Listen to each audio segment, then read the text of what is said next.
Hello everyone, स्वागत है आप सभी का एक बार फिर से आपके अपने चैनल एनसीईआरटी ट्यूशन अड्डा पर। तो चलिए बच्चों, चैप्टर है from the rulers to the ruled, types of governments. ठीक है, ये चैप्टर 9 है आपका एसएसटी बुक का। इसका पार्ट 1 हमने कवर कर लिया था प्रीवियस वीडियो में।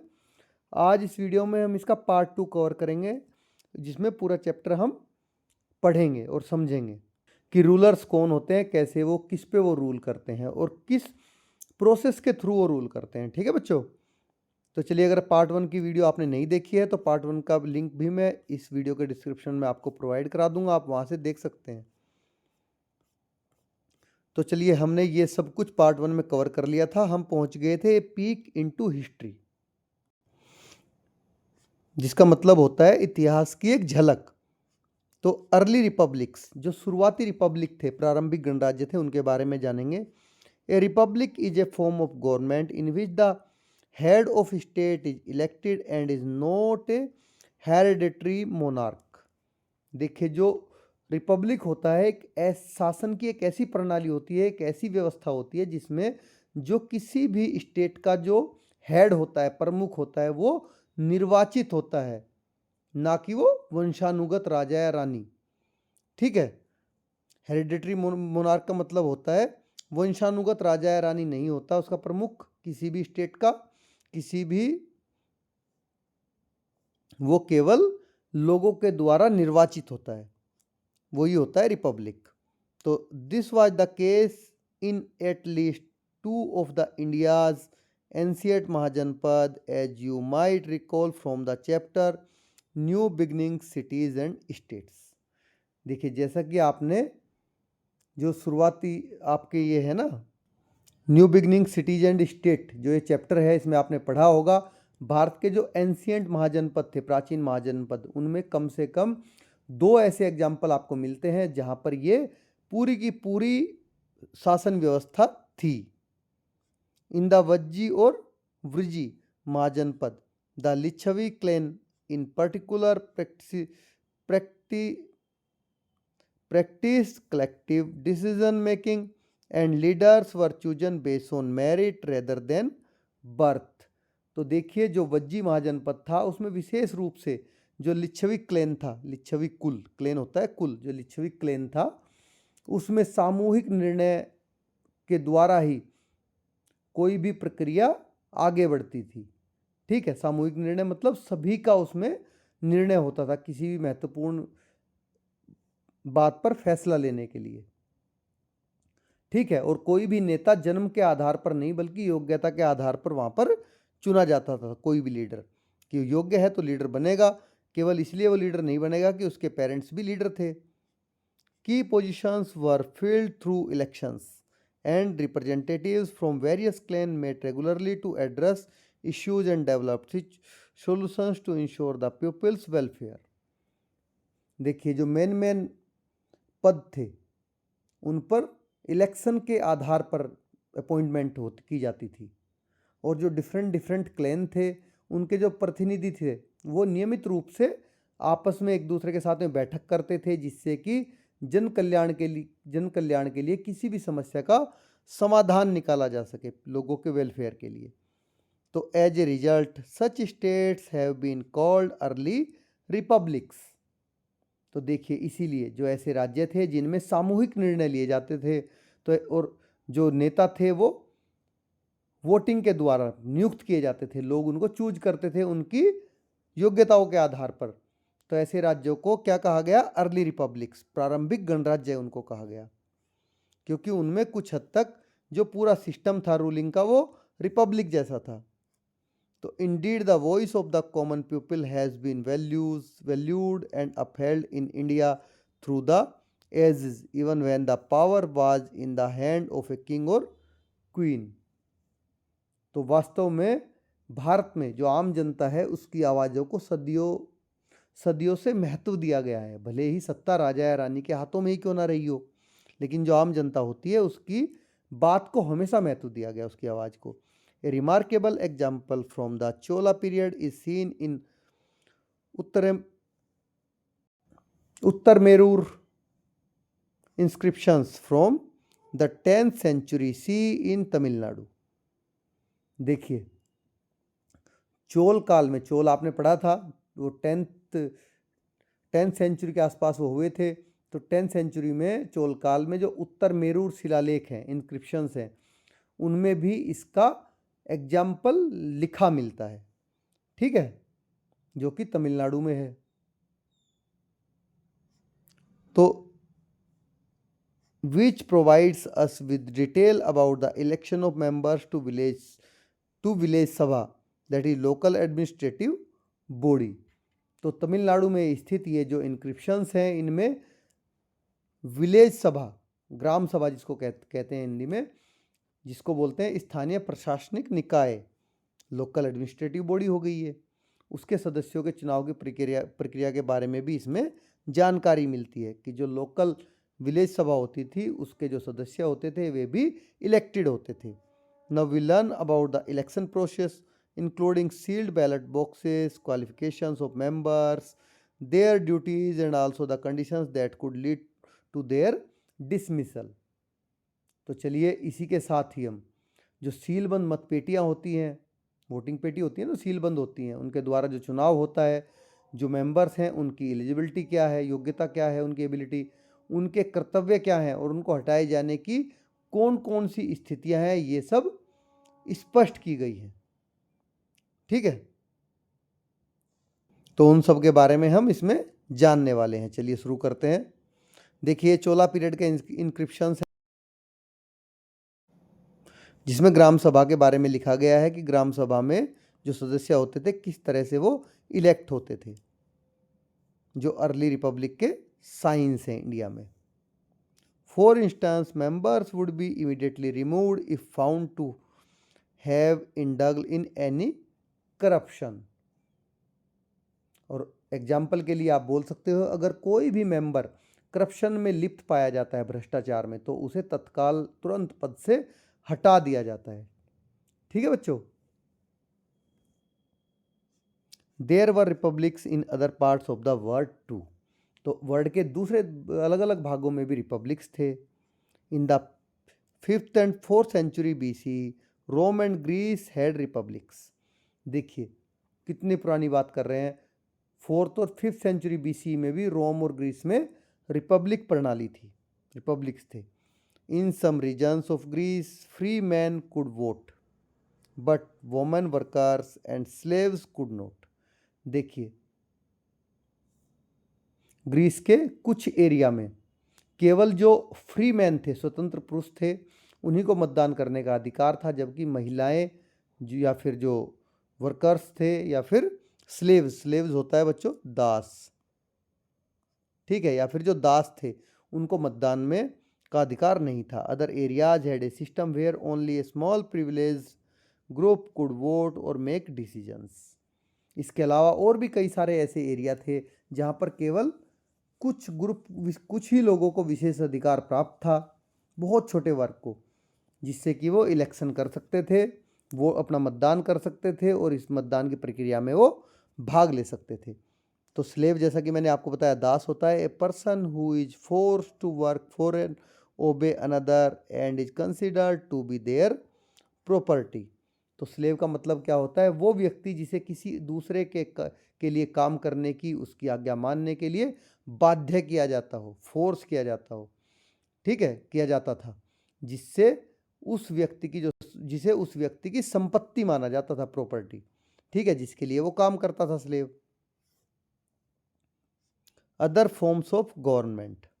चलिए गवर्नमेंट के दूसरे प्रकार जानते हैं क्या क्या है। In the previous sections we saw that democracy is the most popular form of government in today's world and that are different forms of democracy as well। देखिए अभी तक हमने पढ़ा है, देखा है कि जो डेमोक्रेसी है, लोकतंत्र है, आज पूरे संसार में सबसे ज़्यादा लोकप्रिय शासन की ये प्रणाली है, व्यवस्था है, और इसके भी अलग अलग रूप होते हैं। इसका भी कोई एक रूप नहीं है डेमोक्रेसी का, डेमोक्रेसी भी डिफरेंट टाइप्स की है। Now let us now look at the other forms of governments and understand their basic structure। चलिए अब जो गवर्नमेंट है उसके दूसरी फॉर्म्स पे, शासन की दूसरी व्यवस्थाओं पर प्रकाश डालते हैं और उनकी जो बेसिक स्ट्रक्चर्स है उसको समझने की कोशिश करते हैं।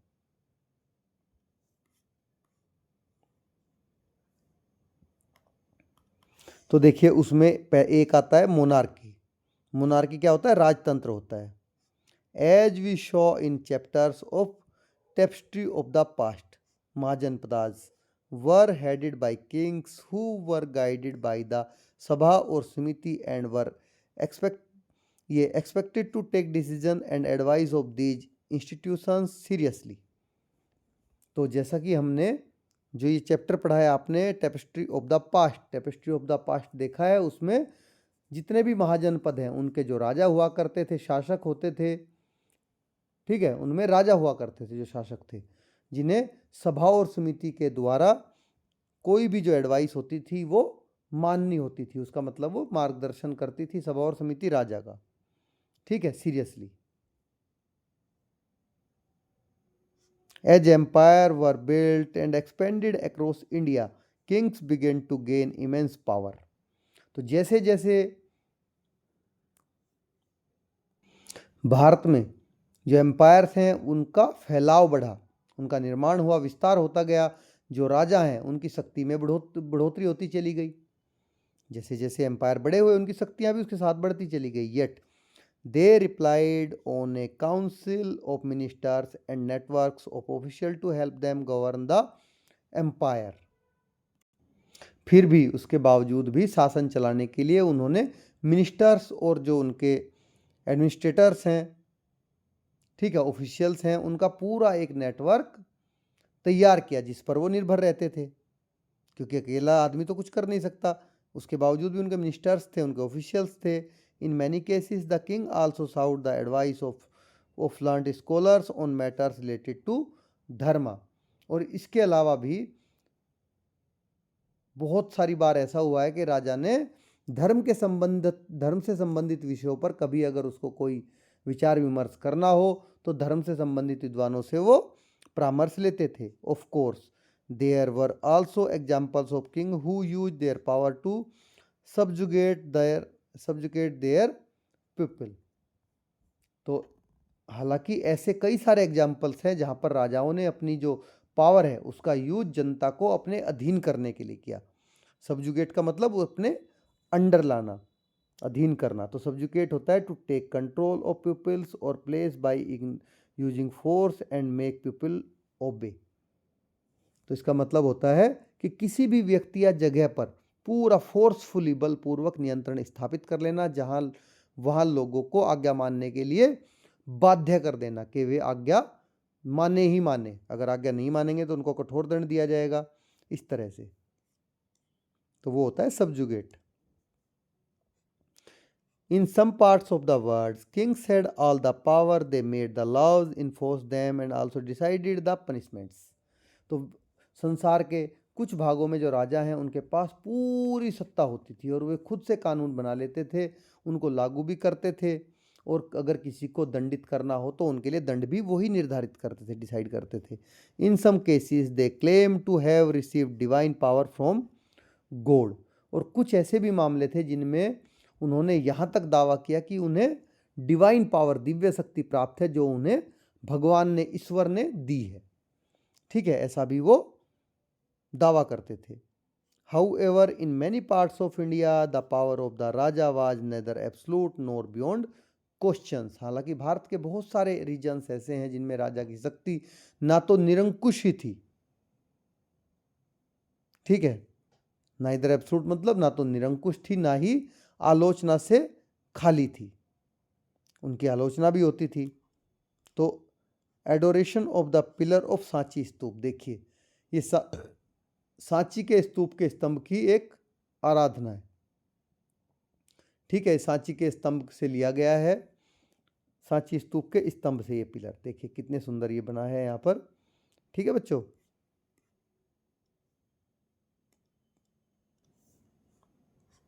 The king was expected to make decisions while staying within the limit of Raj Dharma. This meant ruling according to Dharma and ensuring the welfare of all people. लेकिन जो राजा थे उनसे ये अपेक्षा की जाती थी कि वे राजधर्म की सीमाओं में रहकर निर्णय लें, राजधर्म की सीमाओं का उल्लंघन ना करें, जिसका मतलब होता है कि राजधर्म के अनुसार वे शासन करें और सभी लोगों के कल्याण को वे सबसे ऊपर रखें। This was an ideal that Kings did not necessarily achieve. ठीक है, हालांकि ये जो था ये आइडियल होता है आदर्श, ये एक आदर्श स्थिति थी जिसको सभी राजा व्यवहार में लागू नहीं कर सके। देखिए बच्चों, आइडियल जो स्थिति होती है, कोई भी सिचुएशन, उसको हर कोई व्यवहार में लागू नहीं कर पाता, बट राजाओं के लिए भी कुछ नियम कानून जरूर थे। वो माने ना माने वो उनके ऊपर था। Think about it, what might happen if the king considered himself to have divine powers. अगर कोई राजा खुद को डिवाइन पावर से युक्त मानने लगे कि उसको ईश्वरीय शक्तियां प्राप्त हैं, तो क्या हो सकता है? How would he ruled over the people. वह अपनी प्रजा पर किस प्रकार से रूल करेगा। ठीक है, चलिए इसका क्वेश्चन आंसर की वीडियो में इस सब का हम आंसर समझेंगे। अगर आपको आता है तो तब तक आप लिखने की कोशिश करिए। Now don't miss out. चलिए इस इमेज को आप अच्छे से देखिए, तब इस इमेज के बारे में आगे जानते हैं। A 17th century Rajput miniature painting depicting Bhishma lying on a bed of arrows. देखिए 17वीं शताब्दी जो 17th सेंचुरी है उसकी राजपूत कालीन एक छोटी चित्रकला यहाँ पर है, जिसमें जो भीष्म है बाणों की सैया पर लेटे हुए हैं। Teaching Yudhishthira while Krishna sits at the head witnessing the moment.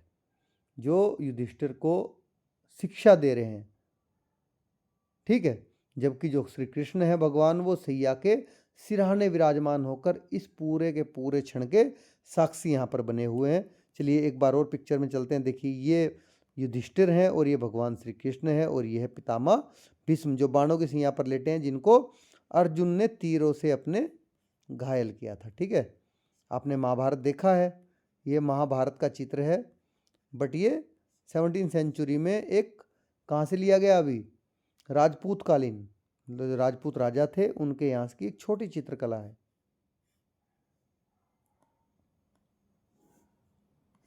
In the Shanti Parva of Mahabharata, when Bhishma, the wise elder of the Kuru dynasty, lies on a bed of arrow awaiting his death, he teaches Yudhishthir and eldest Pandav at great length on good governance, justice and the moral responsibility of a राजा। तो महाभारत का जो शांति पर्व है उसका एक part है शांति पर्व। उसमें जब कुरुवंश के वृद्ध और ज्ञानी भीष्म बाणों की सैया पर मृत्यु की प्रतीक्षा कर रहे थे, तब वे बड़े ही डिटेल से पांडवों में सबसे बड़े युधिष्ठिर को सुशासन, न्याय और राजा के नैतिक दायित्वों के बारे में उपदेश देते हैं। A raja is not just a ruler. कोई भी राजा एक केवल शासक नहीं होता है। The welfare of his people in his highest priority. लोगों का वेलफेयर, कल्याण उसकी सबसे बड़ी प्राथमिकता होनी चाहिए। He must apply the law without bias to ensure fairness and equality. उसे निष्पक्ष रूप से कानूनों को लागू करना, ठीक है, और जिसे लागू करना चाहिए जिससे क्या हो? न्याय में समानता हो, जिससे न्याय और समानता सुनिश्चित हो सके, फेयरनेस और इक्वलिटी इंश्योर हो सके। He must not get attached to power as it fosters ego and corruption. उसे जो सत्ता मिली है उससे आसक्त नहीं होना चाहिए, क्योंकि इससे उसमें अहंकार और भ्रष्टाचार जन्म लेते हैं। He must seek guidance from wise advisors to ensure just and well informed decisions. उस राजा को उचित और विवेकपूर्ण निर्णय लेने के लिए जो उसके विद्वान सलाहकार हैं उनकी सलाह जरूर लेनी चाहिए। The Raja must understand that his authority is temporary and and bound by धर्म। उसे ये समझना चाहिए राजा को कि उसकी जो सत्ता है वो टेम्परेरी है, अस्थाई है, और वह धर्म के बंधन से बंधी हुई है। ठीक है बच्चों, देखिए कितना अच्छा उपदेश इन्होंने भीष्म पितामह ने उनको दिया था कि राजा के क्या क्या कर्तव्य होने चाहिए। चलिए, किंग चंद्रगुप्त, ये Chandrapida, king Chandrapida wanted to build a temple to his deity, but the hut of a stubborn cobbler stood in the way। जो राजा चंद्रापीड़ थे उन्होंने अपने इष्ट देवी के लिए एक मंदिर बनवाना वो चाहते थे, लेकिन एक हठी मोची, कोबलर कौन होता है? मोची होता है, और स्टबबोन होता है हठी, मतलब हठ से। उस हठी मोची की झोपड़ी उस स्थान पर थी जहां मंदिर बनना था। When the builders complained to the king that he did not even allow them to take measurements, the king blamed them for not asking the cobbler's permission first। तो देखिए, जो बिल्डर हैं, जो शिल्पकार हैं, उन्होंने राजा से इस बात की शिकायत करी कि जो मोची है उन्हें उस जमीन को माप भी नहीं लेने दे रहा। तो राजा ने उन बिल्डर्स को ही दोषी ठहराया, क्योंकि उन्होंने पहले मोची से परमिशन नहीं ली थी। The king received the cobbler who explained that his humble hut was like a mother to him and as precious to him as the place was to the king। देखिए, राजा ने स्वयं मोची को अपने दरबार में बुलाया। मोची ने उसको बताया कि जो उनकी झोपड़ी है उसके लिए उसकी माँ के समान है, और राजा के लिए जितना मूल्यवान उसका राजमहल है उतनी ही यह झोपड़ी उसके लिए मूल्यवान है। The miserly people feel when their homes are forcibly taken away can be described only by a god who has fallen from his celestial car or by a king who has lost his kingdom। तो देखिए, forcefully अगर किसी का घर उससे छीन लिए जाने पर उसे जितनी पीड़ा का अनुभव होता है, उसे केवल वही समझ सकता है जो या तो देवता होकर अपने दिव्य रथ से नीचे गिर गया हो, या फिर राजा हो जिसने अपना पूरे का पूरा राज्य खो दिया हो। तो nevertheless the cobbler expressed his readiness to let go of his heart if only the king would come and respectfully ask for his permission। लेकिन इस सब के बावजूद भी मोची ने कहा कि अगर राजा खुद आए और सम्मान पूर्वक उससे इस बात की परमिशन मांगे तो वो अपनी झोपड़ी छोड़ने को तैयार है। Which the king did, giving him adequate money as compensation. राजा खुद उसके पास गए और उससे विनती की, अनुरोध किया, और उसके बदले में उसको एक उचित धनराशि भी दी, कंपनसेशन भी दिया। कंपनसेशन क्या होता है? किसी चीज़ के बदले कुछ और देना, जैसे कि उसको राजा ने पैसा दिया, धनराशि।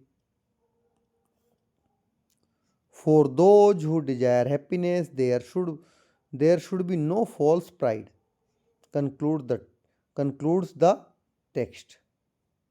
देखिए, जो लोग सुख की कामना करते हैं उन्हें झूठे अहंकार को त्याग देना चाहिए। ठीक है। Now conclude the text. While the cobbler praise the king's commitment to dharma even towards a lovely subject.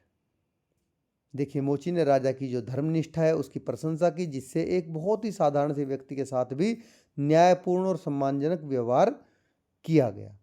ठीक है। ये कहाँ से लिया गया है? आपका कश्मीरी विद्वान जो कलहण है उनकी राजतरंगिणी से, from Rajatarangini by the Kashmiri scholar Kalhana, 12th century C. ठीक है। तो इससे आपका एक एमसीक्यू तैयार हो गया। कौन सा? कि राजतरंगिणी किसने लिखी? वो लिखी कलहण ने। ठीक है। और राजतरंगिणी में किसका वर्णन है? जो कश्मीर के राजा हैं उनका वर्णन है। ठीक है बच्चों, इसको आप ध्यान रखिए, अक्सर पूछा जाता है। मोनार्की टुडे, आज का राजतंत्र कैसा है इसके बारे में जान लेते हैं। Monarchy is type of the government that is ruled by a monarch. राजतंत्र वो शासन प्रणाली होती है जिसमें राजा द्वारा शासन किया जाता है। Kings and queens are called monarchs, जो राजा और रानी होते हैं उनको मोनार्क कहा जाता है। Who exercise their sovereign power, जो अपनी संप्रभु शक्ति का यूज करते हैं। सोवरेन का मतलब होता है संप्रभु। Sovereign indicate that the source of power of a country it is independent from external influence. इसका मतलब ये होता है कि कोई देश अपने जो इंटरनल मैटर्स होते हैं उनमें सर्वोच्च या बाहरी मामलों में स्वतंत्र हो। ठीक है। Monarchies are usually hereditary, typically the eldest son of the ruling monarch becomes the next king. देखिए, जो राजतंत्र प्रणाली है ये जनरली वंशानुगत होती है, हेरिडेटरी होती है। हेरिडेटरी मतलब वंशानुगत। ठीक है बच्चों। और जिसमें राजा का जो सबसे बड़ा पुत्र होता है वही भावी राजा बनता है। Today we have two types of monarchy. आज के समय में भी हम दो तरह की मोनार्की देखते हैं। तो पहले मोनार्क जान लेते हैं, किंग और queen who inherit their position from their family, usually passing it from one generation to the next within the royal family। तो राजा या रानी जो अपना पद अपने परिवार से विरासत में प्राप्त करते हैं, ठीक है, उनको अपने पेरेंट्स से मिला है। जनरली जो राज परिवार में ये एक पद एक पीढ़ी से अगली पीढ़ी को सौंपा जाता है, इसको बोलते हैं मोनार्क, राजा। तो चलिए दो तरह की मोनार्की जान लेते हैं। एक होती है एब्सोल्यूट मोनार्की। एब्सोल्यूट मतलब निरंकुश राजतंत्र, ठीक है। In an absolute monarchy the monarch has complete control in the making of laws. निरंकुश मतलब जिसको किसी भी प्रजा के किसी उससे वेलफेयर से कोई मतलब ना हो। तो निरंकुश राजतंत्र वो शासन की व्यवस्था है जिसमें राजा को कानून बनाने का, ठीक है, राजा को कानून बनाने का, चलिए आगे जानते हैं और क्या क्या करने का। Ensuring that they are followed, उनको लागू कराने का। एंड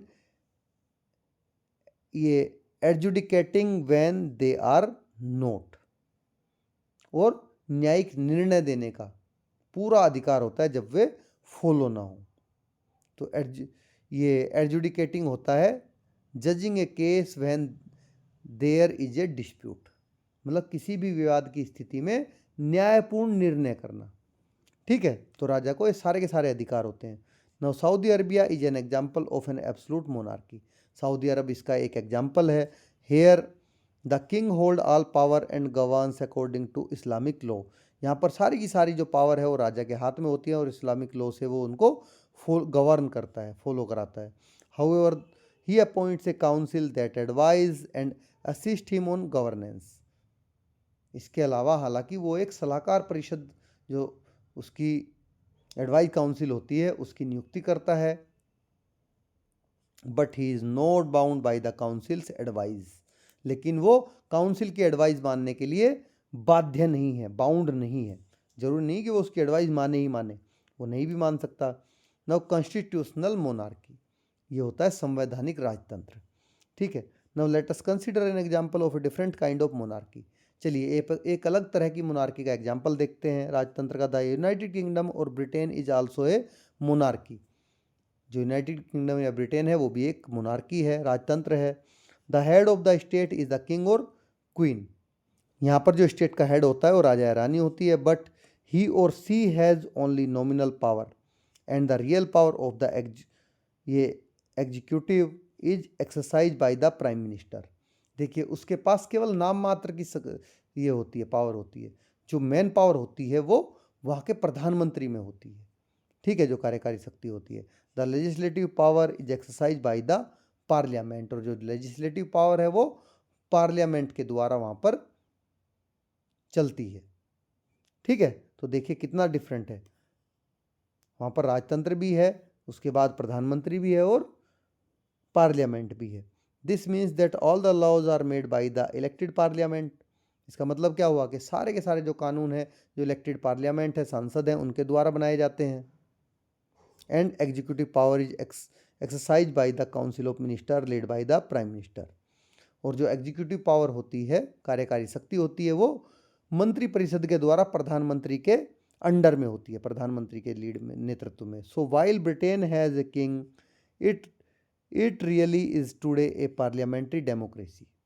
देखिए भले ही ब्रिटेन में राजा है, राजतंत्र है का प्रतीक के रूप में है, लेकिन उसके बाद भी जो ब्रिटेन है उसमें एक संसदीय लोकतंत्र है, पार्लियामेंट्री डेमोक्रेसी है, ठीक है। This kind of monarchy is called a constitutional monarchy. इस तरह की मोनार्की को क्या कहा जाता है? कॉन्स्टिट्यूशनल मोनार्की कहा जाता है। तो आपको मोनार्की के भी दो एग्जाम्पल यहाँ पर दोनों जो अभी चल रहे हैं वो बता दिए मैंने। King Charles third in A ceremonial course during the visit of a foreign dignitary. देखिए किसी विदेशी गणमान्य की यात्रा के दौरान एक बहुत ही सुंदर सवारी में राजा चार्ल्स तृतीय यहाँ पर हैं, जो कि ब्रिटेन के। चलिए नेक्स्ट है थियोक्रेसी। थियोक्रेसी होता है धर्मतंत्र, ठीक है बच्चों। तो धर्मतंत्र में क्या होता है? Theocracy is a form of government where the country is ruled by the rules of religion and religious leaders. धर्मतंत्र वो शासन की प्रणाली होती है जिसमें देश का पूरा शासन कि धार्मिक नियमों या धार्मिक नेताओं के निर्देशों के अनुसार चलता है। तो Iran whose full official name is Islamic Republic of Iran has a unique political system combine elements of both theocratic and democratic governance। Iran जिसका पूरे का पूरा नाम जो है इस्लामिक ईरान गणराज्य है, इस्लामिक रिपब्लिक, ये है इस्लामिक रिपब्लिक ऑफ ईरान है इसका पूरा नाम, ठीक है। ये एक अलग तरह की डेमोक्रेटिक रिपब्लिक का बहुत ही महत्वपूर्ण एग्जाम्पल है, ठीक है, जिसमें धर्मतंत्र और जिसमें थियोरोक्रेसी भी है और इसके साथ ही डेमोक्रेसी, दोनों ही प्रणालियां एक साथ इसमें चलती हैं, ठीक है। Their constitution is based on the fundamental principles of Islam. इनका जो कॉन्स्टिट्यूशन है वो इस्लाम के बेसिक फंडामेंटल प्रिंसिपल्स पर आधारित है। द कंट्रीज ऑफिशियल रिलीजन इस्लाम, जो कि पूरे इस कंट्री का ऑफिशियल रिलीजन है, ठीक है, मतलब यहाँ का आधिकारिक धर्म है। The supreme leader who has the ultimate authority over the legislature, executive and judiciary is selected by a group of Islamic clerics and his term is for life. देखिए यहाँ जो सर्वोच्च नेता होता है वो आपका लेजिस्लेचर का, एग्जीक्यूटिव का और जुडिशियरी का जो है, ठीक है, इन तीनों पर उसका सर्वोच्च अधिकार होता है, मतलब इन तीनों से वो ऊपर होता है। और इस पद पर जो भी नियुक्ति होती है वो इस्लामिक धर्मगुरु जो हैं उनके एक समूह के पूरे ग्रुप के द्वारा की जाती है, जिसका जो कार्यकाल होता है पूरे जीवन लास्ट आखिरी सांस तक होता है, ठीक है। तो there are also an elected president and a parliament that take care of everyday governance. तो यहाँ पर भी इसके साथ ही एक इलेक्टेड राष्ट्रपति और संसद भी होती है जो कि डेली गवर्नेंस के कामों का संचालन करती है। The intent of the republic is to establish a society based on Islamic norms. देखिए इस रिपब्लिक का जो उद्देश्य है वो इस्लामिक नियमों पर आधारित समाज की स्थापना करना है। Other theocracies currently in existence include Afghanistan and Vatican cities. वर्तमान समय में आज के टाइम में अफगानिस्तान और वेटिकन सिटी में भी थियोरोक्रेसी के एग्जाम्पल आप देख सकते हैं। चलिए नेक्स्ट चलते हैं थर्ड पे, डिक्टेटरशिप। डिक्टेटरशिप क्या होती है? अधिनायक तंत्र होता है बच्चों हिंदी में। तो डिक्टेटरशिप का मतलब अभी समझेंगे। Dictatorship is a form of government in which one person और a small group posses absolute power. तो डिक्टेटरशिप एक ऐसी शासन की प्रणाली है जिसमें एक आदमी या एक बहुत छोटे समूह में पूरी ही सत्ता का नियंत्रण रहता है, ठीक है, उन्हीं को एब्सोल्यूट पावर प्राप्त होती है। They do not have any limits impose on them by a constitution और लॉ। उनके ऊपर किसी भी प्रकार के संविधान, कॉन्स्टिट्यूशन या कानून के द्वारा जो शासक है उसके ऊपर कोई नियंत्रण किसी का नहीं होता है। The 20th century witnessed many examples of dictators who created extremely difficult circumstances for the people. We will only see two of them here। देखिए जो 20th सेंचुरी थी ऐसी, उसमें कई सारे तानाशाह, डिक्टेटरशिप मतलब जो डिक्टेटर होते हैं वो उनको तानाशाह भी बोलते हैं। कई सारे ऐसे डिक्टेटर हुए के एग्जाम्पल देखने को मिले जिन्होंने लोगों के लिए बहुत ही मुश्किल भरी परिस्थितियां उत्पन्न की। यहाँ पर उनमें से हम दो का एग्जाम्पल देखेंगे, चलिए, ठीक है। कौन कौन से वो डिक्टेटर थे जिन्होंने पूरे लोगों के लिए बड़ी ही मुश्किल भरा समय ला के खड़ा कर दिया था। Soon after Adolf Hitler was appointed Chancellor of Germany in 1930। देखिए 1930 में जब एडोल्फ हिटलर को जर्मनी का चांसलर नियुक्त किया गया, अपॉइंट किया गया, he passed law that gave him full power and eliminated the opposition। तो उसके तुरंत बाद ही उसने ऐसे कानून बनाए जिससे कि उसे एब्सोल्यूट पावर, निरंकुश शक्तियां प्रदान, उसने खुद को निरंकुश शक्तियां प्रदान की और विपक्ष को, जो अपोजिशन है, उसको एलिमिनेट कर दिया, खत्म, समाप्त कर दिया। He was now A dictator. अब वो एक डिक्टेटर बन गया, तानाशाह बन चुका था। तो convince of the superiority of his people, अपनी जो नस्लीय श्रेष्ठता थी उस पर विश्वास करते हुए ही बिलीव्ड, उसने ऐसा माना, that Germany should rule the world and dominate inferior races, कि जो जर्मनी है उसको दुनिया पर शासन करना चाहिए और जो हीन नस्लें हैं, इन्फीरियर रेसेस हैं, ठीक है, उन पर अपनी श्रेष्ठता को स्थापित करना चाहिए। Now he was responsible for the killing of at least 6 million Jews.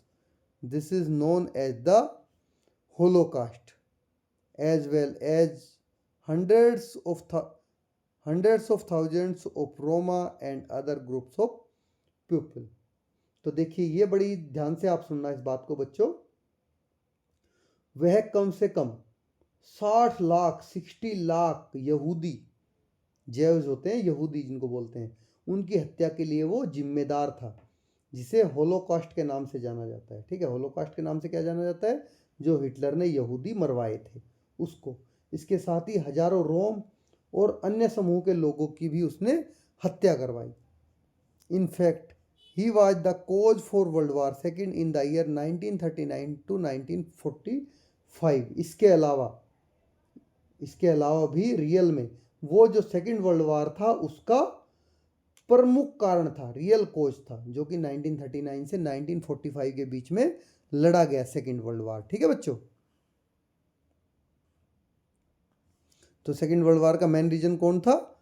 Adolf Hitler, A dictator, which resulted in immense loss of life and property in many countries, जिससे कई सारे देशों में जीवन और संपत्ति की भारी नुकसान हुआ, क्योंकि युद्ध होगा तो बहुत सारे लोग मरेंगे और संपत्ति की भी हानि होगी। Now Idi Amin was a military dictator in Uganda. देखिए ये उसकी चित्र बनाया गया है, एक कैरिकेचर। ठीक है, कैरिकेचर मतलब हास्य चित्र, जिसको देख के हंसी आए उसको बोलते हैं कैरिकेचर। चलिए कैरिकेचर लिखा है, इसके बारे में बताऊंगा मैं आपको। तो यहाँ पर इदी अमीन युगांडा का एक क्या था? मिलिट्री डिक्टेटर था। He was directly responsible for the merciless killing of thousands of people. वो हजारों लोगों की नृशंस हत्या के लिए उत्तरदायी था, जिम्मेदार था। Many Indians whose ancestors had migrated to Uganda a few generations before were forced to flee the country।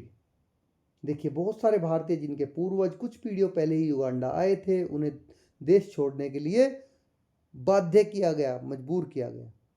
तो कैरिकेचर क्या होता है? एक हास्य चित्र, a drawing that makes someone look funny, एक ऐसी ड्राइंग जो किसी को बहुत फनी दिखाए, फुलिश या फॉर फुलिश दिखाए, because some parts of the person's appearance is exaggerated, जिससे कि वो मतलब उस आदमी के कोई पार्ट ज़्यादा बाहर को निकला हुआ या बाहर या अंदर को हुआ दिखा दे, जिससे कि वो देखने में हास्यप्रद लगे। ठीक है, जैसे देखो इसका चेहरा छोटा सा और देखो कितना बड़ा दिखाया इसका पेट, कितनी बड़ी बड़ी रैंक दिखाई कि मिलिट्री का डिक्टेटर था। ठीक है, नो चलिए, don't miss out, the Roma और रोमानी पीपल वर ओरिजिनली नोम्स। जो रोम या रोमानी लोग थे वो मूल रूप से, नोम्स क्या होता है? घुमंतु थे, मतलब घूमते फिरते रहते थे, एक जगह फिक्स नहीं होते थे। Based on their linguistic and cultural characteristics, scholars have determined that they originated in India। देखिए उनकी जो भाषा थी, उनके सांस्कृतिक लक्षण थे, उनके आधार पर जो बहुत सारे स्कॉलर थे उनका मानना था कि उनका जो मूल स्थान है वो भारत है, जो भारत के ओरिजिनेटेड है। They first settled in parts of eastern Europe but have now migrated to several countries of the world. तो शुरू में सबसे पहले वे यूरोप के जो ईस्टर्न पार्ट था उसमें बसे, लेकिन अब वर्ल्ड के कई सारे देशों में वो माइग्रेट हो चुके हैं, प्रवास कर चुके हैं। ठीक है बच्चों,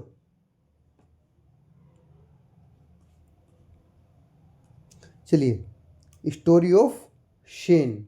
तो सेन की यहाँ पर कहानी है, इसको भी जान लेते हैं। Sen lives in North Korea which has a set of defined rules for his everyday living.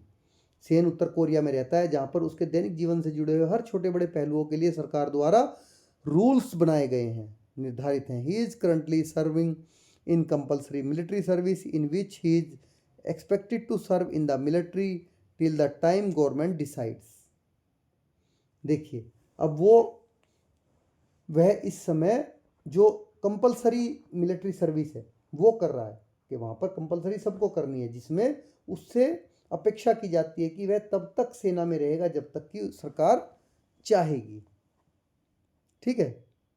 There are also rules about how his hair should be cut and the cloth he should wear.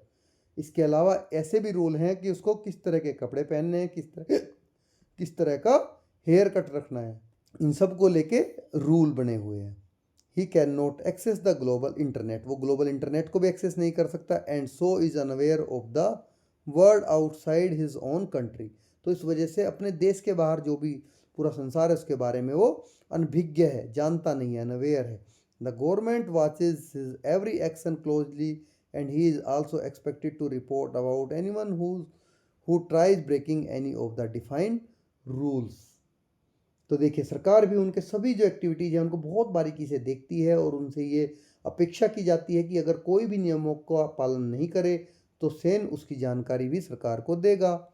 न one day he met a tourist who ask him, एक दिन वो एक tourist से मिला जिसने उससे पूछा, why do all of you have the same hair cut hair, तुम सभी के बाल एक जैसे क्यों कट हैं।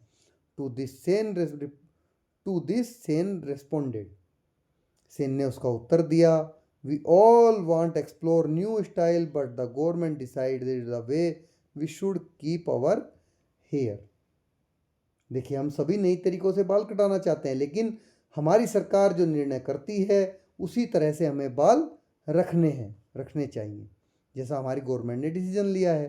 तो देखिए बच्चों, आप अपनी मर्जी से बाल कटा सकते हैं, अपने पेरेंट्स भी आप पे इतना कोई फोर्स नहीं करते हैं, यहाँ पर गवर्नमेंट फोर्स कर रही है पूरी कि आपको कैसे बाल रखने हैं। Now let us explore. Does sense country looks like a democracy, क्या सेन का जो देश है आपको एक डेमोक्रेसी जैसा लगता है। How do you think sense everyday life would be, आपके विचार में सेन का जो एवरीडे लाइफ है वो कैसी होगी। Would you like to live in such a country, explain why, क्या आप ऐसे देश में रहना चाहोगे, बताइए क्यों। अगर आप रहना चाहोगे तो मैं तो नहीं रहना चाहूँगा, आप अपना बता दीजिए अगर रहना चाहते हैं तो आपको क्यों, मैं आंसर भी देना है क्यों रहना चाहोगे। चलिए नेक्स्ट है ओलिगार्की, ये होता है अल्पतंत्र। ठीक है, मतलब कुछ लोगों का बहुत अल्पतंत्र, छोटा। The word oligarchy is Greek origin where oligos means a few and arkho means a to rule और कमांड। ओलिगार्की का मतलब होता है कि इसका जो मूल शब्द लिया गया है वो ओलिगोस जिसका मतलब है कुछ, और आर्को का मतलब है शासन करना, मतलब कुछ लोगों का शासन करना। It is a type of government where a small powerful group makes all the important decisions, usually they are wealthy families और इन्फ्लुएंशियल पीपल। तो इस तरह से ये एक ऐसी शासन की प्रणाली है जिसमें कुछ शक्तिशाली लोग या परिवार शासन करते हैं और सारे जो इम्पोर्टेंट डिसीजंस है वही लेते हैं। In some places in ancient Greece aristocratic families ruled as oligarchies. देखिए जो प्राचीन ग्रीस है, एंशिएंट ग्रीस है, उसमें कुछ जगहों पर जो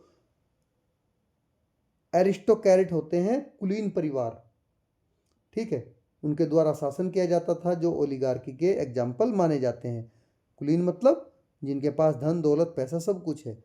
in modern times political commentators have observed that even some democracies show sign of oligarchy. Oligarchy when a small group of politicians and wealthy business people hold too much influence in governance। तो देखिए कुछ political commentators मतलब राजनीतिक टिप्पणीकार के अनुसार जो आज का समय है उसमें कुछ डेमोक्रेसी में यह देखा गया है कि कुछ जो शक्तिशाली राजनेता होते हैं और बड़े बड़े व्यापारिक घराने होते हैं वो पूरे के पूरे शासन पर बहुत ज़्यादा प्रभाव डालते हैं, ठीक है, या प्रभाव रखते हैं। तो पॉलिटिकल कमेंटेटर्स क्या होता है, people who analyse and share their opinion about political events, वो आदमी जो राजनीतिक घटनाओं का विश्लेषण करे और उन पर अपनी राय को व्यक्त करे, जाहिर करे। देखिए ये आपको दिखाया गया है ओलिगार्की का एक कार्टून के रूप में कि ओलिगार्की होती क्या है। A cartoon from 1889 depicting on oligarchic situation के कुछ लोग देखिए खा खा के कितने मोटे हो गए हैं। ये देखिए बस इन्हीं का शासन है, बाकी सब छोटे छोटे रह गए, कि अल्पतंत्र है। ठीक है, चलिए नेक्स्ट है let's explore. Look carefully at the picture. देखिए पिक्चर पे ऊपर केयरफुली देखिए। ऑन द प्रीवियस पेज, जो ऊपर पेज पे दी गई है, the depicts an elected body in USA at the late 19th century. यहाँ पर 19th सेंचुरी के जो लेट 19th सेंचुरी है उसमें अमेरिका की एक यहाँ पर इलेक्टेड संस्था को दिखाया गया है। ठीक है बच्चों,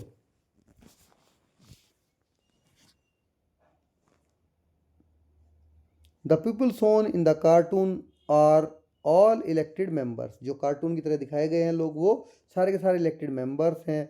व्हाट डू यू ऑब्जर्व, आप क्या देख रहे हैं।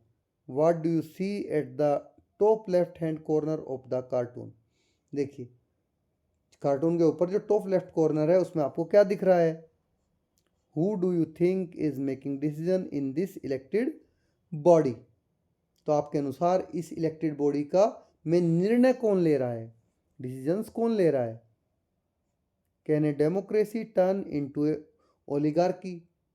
क्या कोई डेमोक्रेसी ओलिगार्की में बदल सकती है। No what can people do to keep democracy strong. और डेमोक्रेसी को स्ट्रॉन्ग रखने के लिए लोग क्या कर सकते हैं।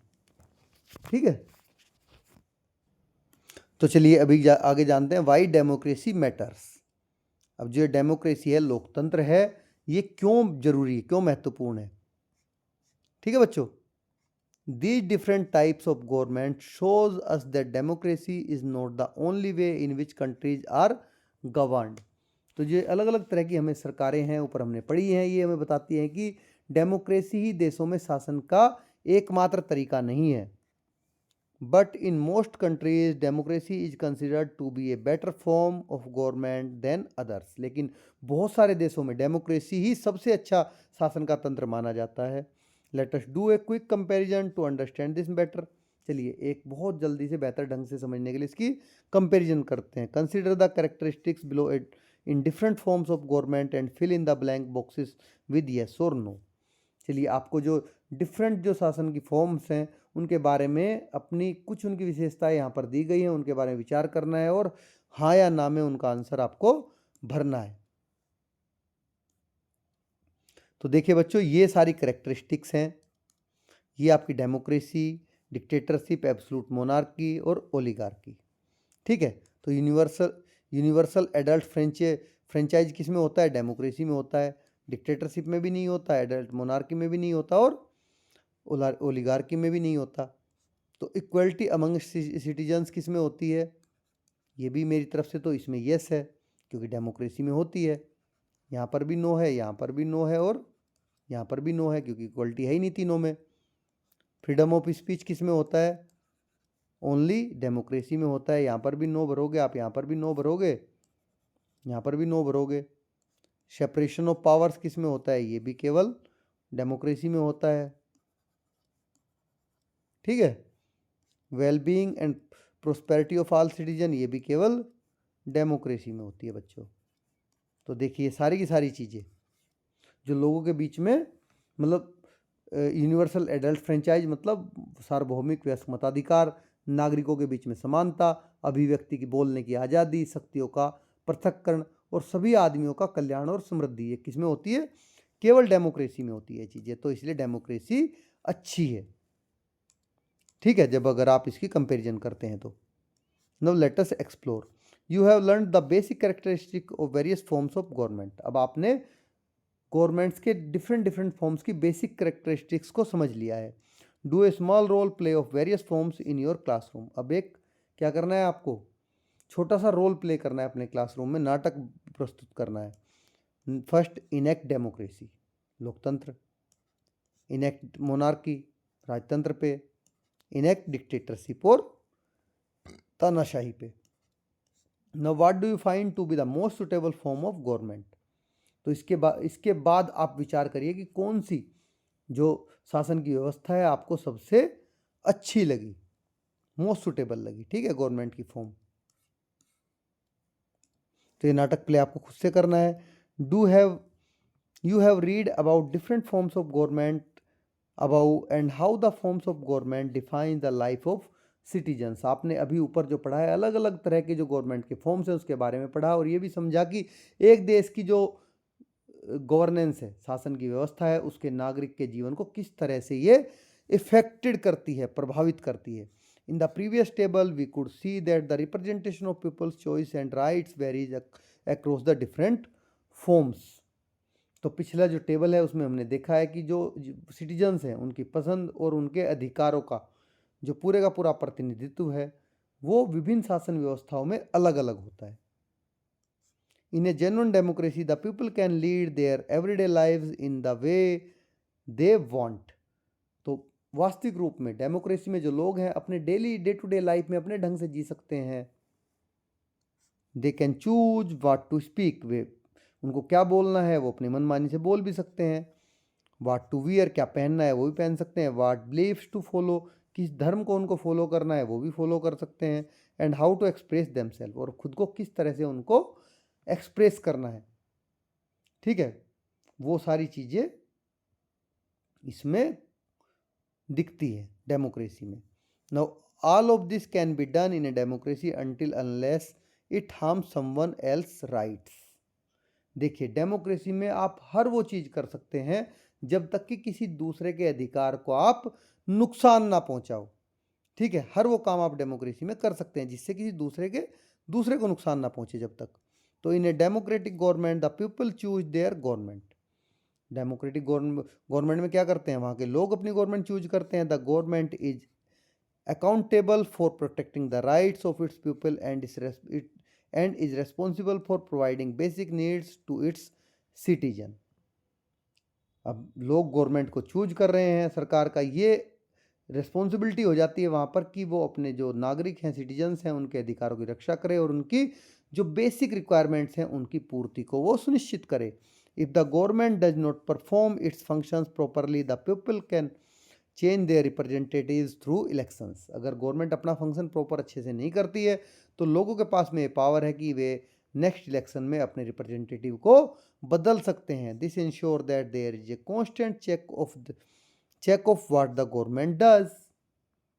अब इससे सरकार का जो गवर्नमेंट का जो पूरे का पूरा काम करने का ढांचा है, काम करने का तरीका है, उस पर निरंतर लोगों का एक निगरानी बनी रहती है। दस the values and ideals of the government in democracy should focus on the wellbeing of its all people. इस तरह से जो डेमोक्रेसी है उसमें गवर्नमेंट के जो मूल्य हैं, आदर्श हैं, सभी वहाँ के सिटीजन्स की भलाई पर केंद्रित होने चाहिए कि वो केवल लोगों की भलाई के लिए काम करेगी, तभी वो नेक्स्ट टाइम गवर्नमेंट में आएंगे।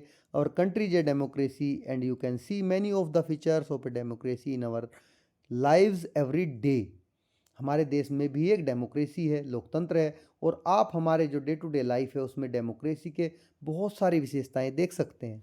It is therefore no wonder that more than half of the countries in the world have adopted democracy and democratic forms of government. तो इसलिए आश्चर्य नहीं है कि आज संसार के लगभग आधे से ज़्यादा देशों ने डेमोक्रेसी या डेमोक्रेटिक फॉर्म्स को गवर्नमेंट की अपनाया है, ठीक है बच्चों, क्योंकि ये वहाँ के लोगों के लिए बहुत ही कल्याणकारी है, किसी भी देश के सिटीजन्स के लिए। तो इसलिए डेमोक्रेटिक गवर्नमेंट हर कोई चाहता है। It is important to keep in mind however that even democracies have their problems. देखिए हालांकि आपको ये भी याद रखना जरूरी है कि डेमोक्रेसी की भी अपनी कुछ प्रॉब्लम्स होती हैं। Issues such as corruption, wealth disparity, excess control by a few over democratic institutions, erosion of judiciary independence, manipulation of information channels, and several more can cause hurdles in achieving the ideals of democracy। देखिए कई सारे मुद्दे ऐसे हैं जैसे कि आपका भ्रष्टाचार हो गया, करप्शन हो गया, वेल्थ डिस्पैरिटी हो गई, आर्थिक विषमता हो गई, excessive control by a few democratic institutions, लोकतांत्रिक जो डेमोक्रेटिक इंस्टीट्यूशंस हैं उन पर कुछ लोगों का बहुत ज़्यादा नियंत्रण हो गया। जो हमारी जुडिशरी सिस्टम है उसकी स्वतंत्रता पर भी आँच है, वो भी फुल इंडिपेंडेंस नहीं है। मैनिपुलेशन ऑफ इंफॉर्मेशन, बोलने की आज़ादी है तो सूचनाओं का दुरुपयोग होता है यहाँ पर, जो सूचना के माध्यम है, ठीक है। इंफॉर्मेशन चैनल का सेवरल मोर, इसके अलावा भी और बहुत सारी चीज़ें ऐसी हैं जो कि इसको डेमोक्रेसी के जो आइडियल्स हैं, आदर्श हैं, उनको प्राप्त करने में बाधा बनते हैं, हर्डल्स बन जाते हैं। क्योंकि कई बार जीवन में बहुत अच्छा होना भी बुरा ही होता है। What can we do as individual and as a society to remain vigilant and minimize these issues and hurdles. तो हमें एक व्यक्ति और एक समाज के रूप में सजग होकर इन समस्याओं और इन बाधाओं को कम करने के लिए हम क्या कर सकते हैं, ये आप सोचिए, ठीक है। तभी हम एक प्योर डेमोक्रेसी में रहने के लिए बोल सकते हैं कि हम बहुत अच्छी गवर्नमेंट की फॉर्म में रहते हैं, pure democracy. Before we move on, चलिए आगे बढ़ने से पहले जान लेते हैं हमने इस चैप्टर में क्या क्या पढ़ा। Government play an important role in running a country, सरकार किसी भी देश को चलाने में एक महत्वपूर्ण भूमिका निभाती है। Different type of government across the world have different answer of the following questions. देखिए अलग अलग प्रकार की जो सरकारें हैं पूरे संसार में, इन अलग अलग प्रश्न के वो उत्तर देती हैं। Who decide this is government, इस बात को कौन डिसाइड करता है कि गवर्नमेंट कौन है। What are the parts of the government, government के पार्ट क्या क्या हैं। व्हाट डू दे डू, और वो क्या काम करते हैं, किसके लिए काम करते हैं। एंड हु और what is the government working for, सरकार किसके लिए काम करती है। What values and ideals should the government follow, और कौन से वो वैल्यू और आइडियल्स हैं, मूल्य और आदर्श हैं जिनको सरकार को फॉलो करना चाहिए। ये सब चीज़ें हमने जानी है। The most popular form of government in the world today is democracy. आज के समय में जो सबसे पॉपुलर फॉर्म है डेमोक्रेसी, ये गवर्नमेंट की, वो डेमोक्रेसी है। Democratic governments across the world have variations including direct democracy and representative democracy. देखिए पूरे संसार में जो डेमोक्रेटिक गवर्नमेंट्स हैं उनके अलग अलग टाइप्स हैं, जहाँ पर डायरेक्ट डेमोक्रेसी और रिप्रेजेंटेटिव डेमोक्रेसी दोनों ही इसमें सम्मिलित है। Now there are two types of representative democracy. देखिए रिप्रेजेंटेटिव डेमोक्रेसी भी दो तरह की होती है। आपने पढ़ा प्रेसिडेंशियल और पार्लियामेंट्री डेमोक्रेसी। हमारे यहाँ पर कौन सी डेमोक्रेसी है, हमारे यहाँ पर पार्लियामेंट्री डेमोक्रेसी है, और अमेरिका में प्रेसिडेंशियल डेमोक्रेसी है। तो India is a parliamentary democracy, ठीक है बच्चों। Next, other types of governments include monarchy, theocracy, dictatorship and oligarchy. आपने अलग अलग गवर्नमेंट के अलग अलग प्रकार भी यहाँ पर जाने हैं इस चैप्टर में, कि गवर्नमेंट के कौन कौन से अलग अलग प्रकार होते हैं, जिसमें मोनार्की होती है, थियोक्रेसी होती है, डिक्टेटरशिप होती है, और ओलिगार्की होती है। Democracy matters but there are serious challenges to democracy that citizen need to remain vigilant about. देखिए जो डेमोक्रेसी है वो बहुत महत्वपूर्ण है, लेकिन इसके सामने बहुत सारी गंभीर चुनौतियां भी हैं, जिनके लिए जो लोग हैं उनको सजग और सतर्क रहना बहुत ज़रूरी है। तो चलिए नेक्स्ट वीडियो में मिलते हैं। इस चैप्टर के जो इन बिटवीन क्वेश्चन आए हैं उनके आंसर, और इसके फाइनल क्वेश्चन आंसर्स के साथ में। अगर आपको वीडियो अच्छी लगी तो लाइक करें बच्चों, ठीक है। अपने दोस्तों के साथ में शेयर ज़रूर करें, और चैनल को सब्सक्राइब करना ना भूलें, क्योंकि ऐसी ही वीडियो और क्वेश्चन आंसर्स आपके सभी सब्जेक्ट्स के आपको चैनल के व्यू पेज पे मिलने वाली हैं, अवेलेबल हैं, आप वहाँ से देख सकते हैं। Thanks for watching.